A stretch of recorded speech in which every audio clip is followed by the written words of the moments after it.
We're getting there. Reach. Oh, plug in. Hurry. Oh, you can do it. Oh, yeah. There's the juice. Welcome to Stargazing, patrons only party, a special edition of your favorite Stargate gazing podcast. I'm your host, Kathy. And I'm your other host, Mary. On the first of each month, you can hear our discussion of the miniseries Stargate Origins. Hi. Hello. I take it your laptop did not die. It did not. Otherwise, we would not be talking. Happy May. Happy May. Wow. I love May. I hope this episode actually comes out in May, because we're talking about May. The 1st of Pretty May? sure it does. You know what happens on the 1st of May? It is the 1st of May. That is one of many reasons I love May. Water's not cold, baby. Dip in your big toe. Maybe I'll see you in flagrante delicto. I'm blanking on all of the lyrics, of course. Grass below anyway. you, sky above. Celebrate spring with a crazy little thing called Fucking Outside. Or hugging if you're on the Joko cruise. Or hugging, depending on if you're watching the live version and there are children present. Anyway, how's it going? Good, how are you? Doing all right. Fabulous. Computer, it's plugged in. It's great. Yeah, that is good. Plugged-in computers are helpful. Yeah. Mine is not plugged in, but mine also has plenty of battery. So Yeah, it's I think fine. I forgot to Everything's plug fine. it in earlier, like I was going to, and then This is an exciting conversation. it's thrilling. To start the Oh my episode god. with. Yeah. I think talking about outdoor fucking was probably Yeah. more interesting than talking about plugging in laptops. What are we talking about today on this lovely May the 1st? 1st of May. Today we're talking about Stargate Origins only season episode 9, the penultimate, Almost there. right? Yeah. Yeah. God damn. It's been a long haul. Getting from there to here. You're a monster.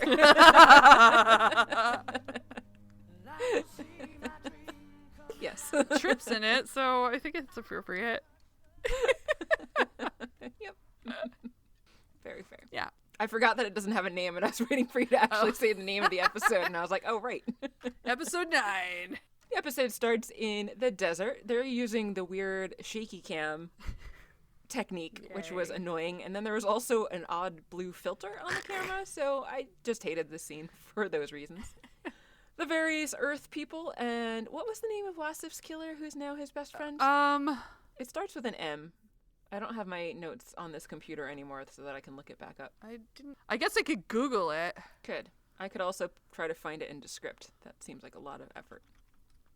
Episode cast. That wasn't helpful. I need pictures of people, not names. God. Oops, I clicked the button. God damn it.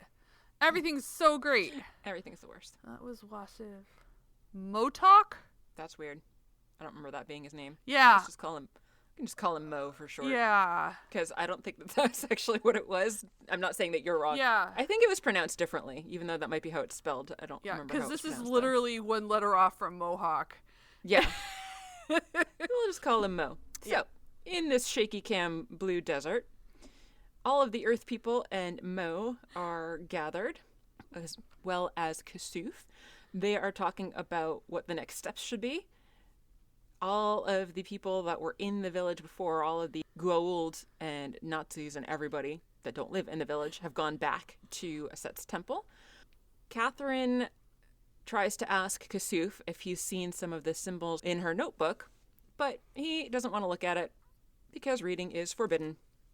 So he can't look, but she tries to remind him that it's just us, we're not going to tell anybody, it's fine, everything's fine. So Kasuf does look, and he has seen these symbols before in a cave. He points in the direction of the cave and says that it's near the mines. Huh. Yeah. Yeah. Yeah. In Aset's temple, Aset is on her throne, and Brucke is back to directing his movie. And the poor blonde woman, Eva, right? Eva? Eva. Yeah, okay. I need to stop Yep. calling her the blonde lady. I'm like, Yeah. is she Is she a poor blonde woman? I mean, she is allied with Nazis. She is. She is. They have made her more of a sympathetic character, but still, Yeah. still a Nazi. Yes, she is still a Nazi. So she's there, got the camera, gonna do some filming, I guess. Aset has Catherine's comb out for reasons. Could we call it Chekhov's comb? Nuclear vessels. Chekhov's comb, yeah. It becomes important later. Yes. Cathoff's comb? Cathoff's comb? Chekhov's comb. Checkthrin's Oh comb? my god. There's no good portmanteau there. That's No. sad. I feel like there should be since they both start with C, but no.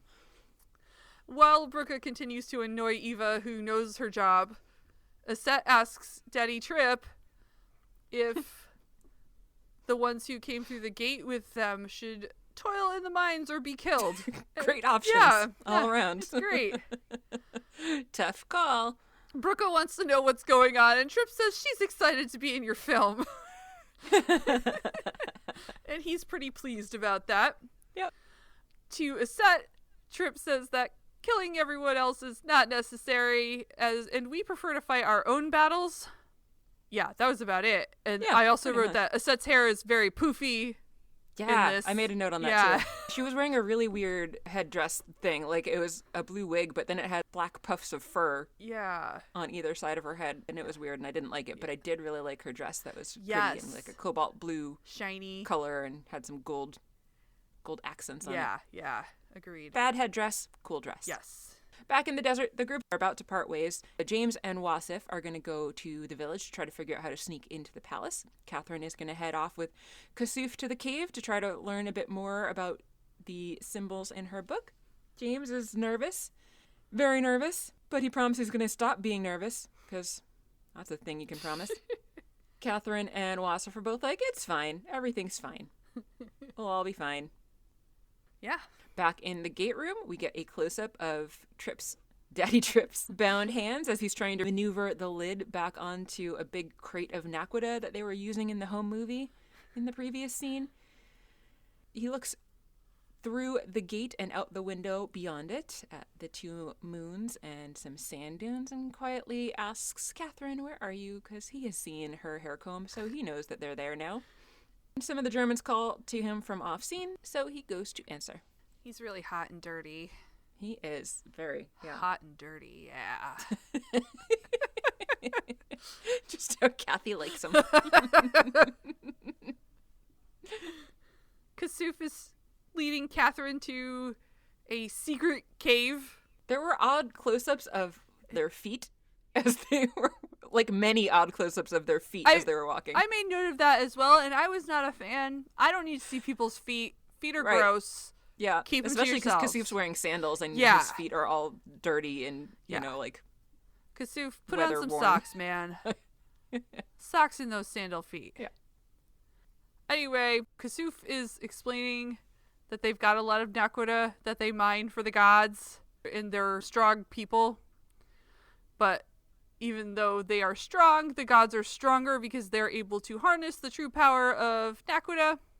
And Catherine's trying to be like, hey, yeah, your gods aren't so great.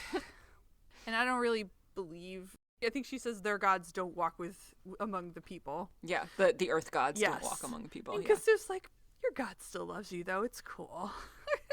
Yeah, so they're just having a conversation. Catherine's like, what if your gods don't love you? And Yeah, Kasuf's that's like, harsh. they do. Yep. Catherine tries to explain that his people are slaves and they can be free. But Kasuf is like, yeah, no, but we are free. Right. Catherine then tells Kasuf that power comes from within and does not belong to the gods, which basically they finish their debate and keep walking. Yep. Yeah. That's that scene. Yeah. Catherine trying to lecture Kasuf on how he should be better. Yes. Back in the tent, they have built a little model with a pyramid and the surrounding areas, talking about their strategy for getting into Aset's temple. Mo is pointing out all of the important sites in the area, including the city of Nagada that we could see in the distance in the last scene as Kasuf and Catherine were walking. Wasif asks James what's going to happen when they get home, and James is like, with Kat? Oh, I don't know. Clearly, Wasif doesn't really care about that. He was concerned about what's going to happen with the Nazis back home.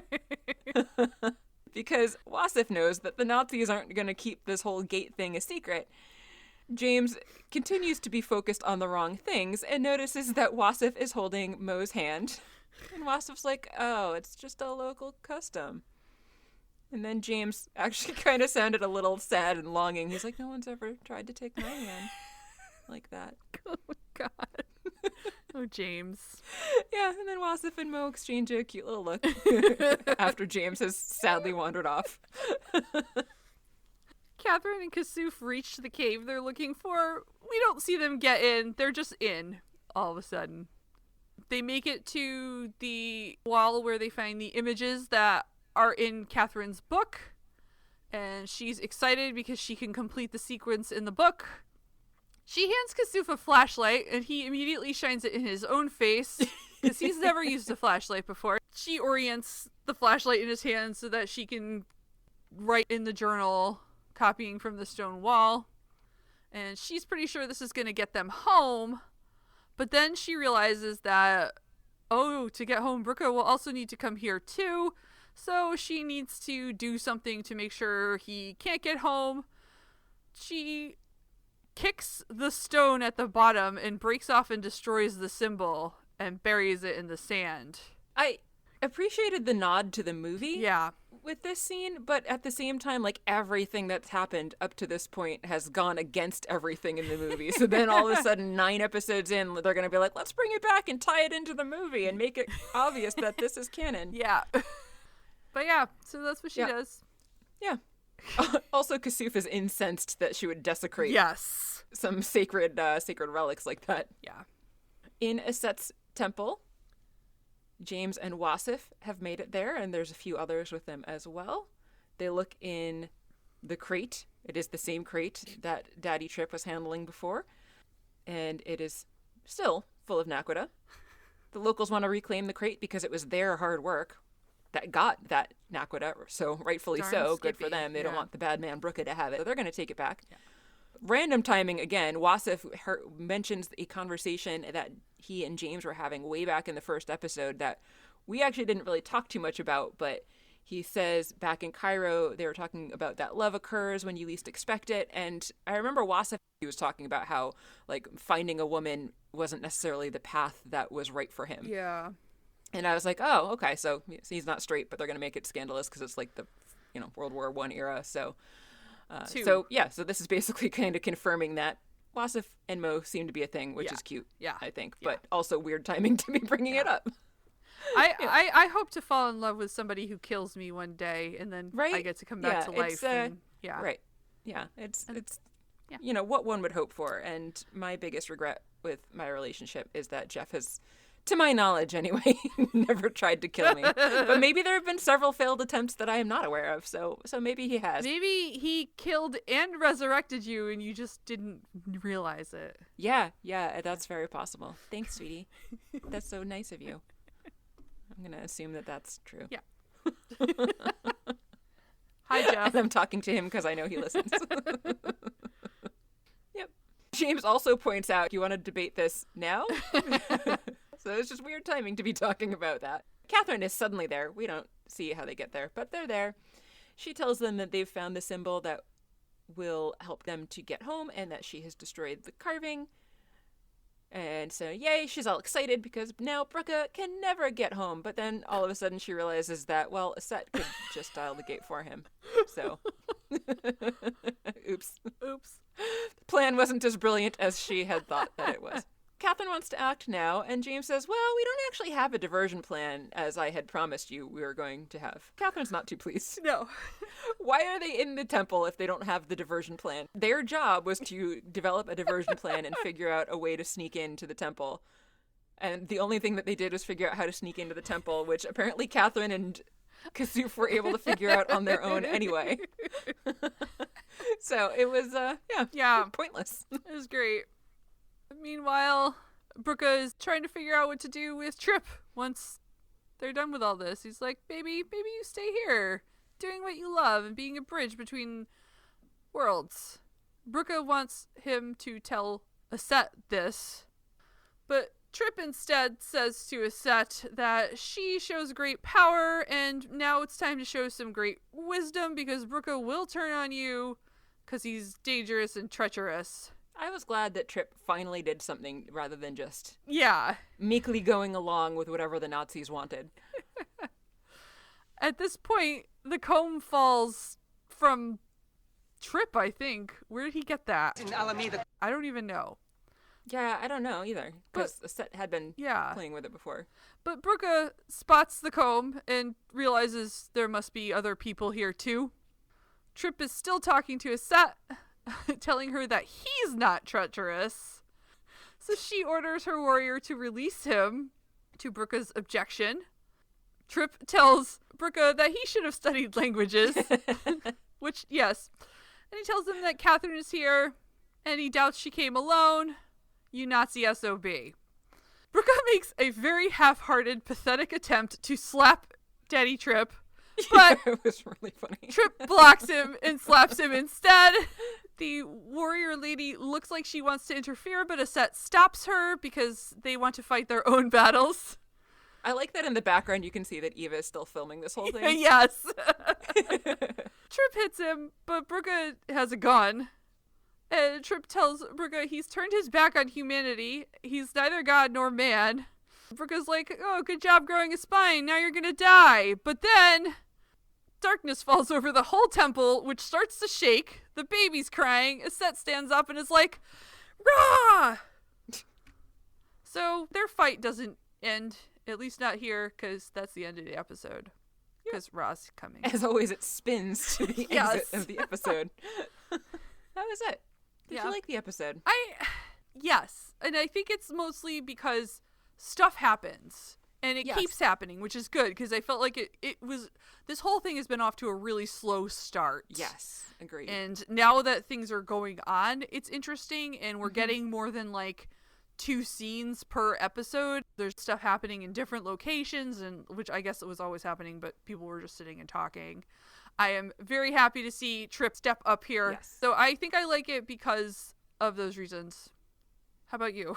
Pretty much the same. I agree. It was really hard to get into this series because it was just so much of Catherine and James being terrible and bickering, and then like we were saying, we were feeling bad that the Nazis were actually the more interesting part of the storyline. But now it feels like the Nazis are being evil, as they should be. They're no longer the more enjoyable part to watch. So that feels like things are as they should be. Yeah. Catherine and James, I think we've seen them a little bit less, or at least they've been together a little bit less in this episode, which I think was helpful. Yeah. So it was more enjoyable as well to me. Yeah. What's next? Well, let's find out. Okay. Random description. Stargate Origins only season, episode 10. Ra approaches the temple. Catherine confronts Brucke.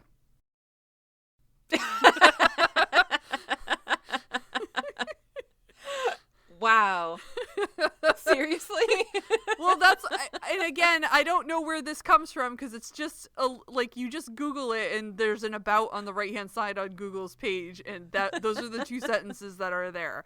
I can find more, I can click on this. That's fine. I don't care that much. All right. That tells us a whole lot about what's going to happen next. In the last episode. Finally, the last episode. All right, everyone. Thank you so much for your continued support of the podcast. As you know, you can reach out to us at any time. We always love to hear from you, and we very much appreciate your help in keeping this going. I'm Mary. I'm Kathy. And you've been listening to Stargatesing for patrons only. The end. The end.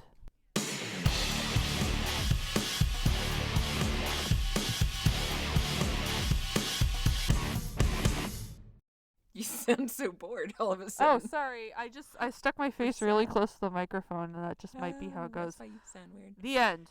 I'm going to also stick my face really close to the The microphone. end. The end. The end. Totally normal.